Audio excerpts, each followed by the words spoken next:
Здравствуйте. Сейчас еще видео такое в жилом комплексе Финист.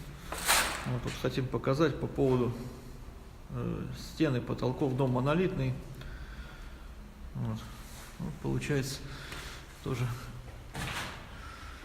если видно, монолит весь пошел трещинами. Это потолок. Круг какой сделали под покраску. Тоже на нем образовалась трещина. Так не видно, но при фонаре видно. И вот они дальше пошли, эти все трещины. Дом трещит, ломается, новый, еще полностью не заселен. Вот, то же самое увидим по стенам. Сквозные трещины.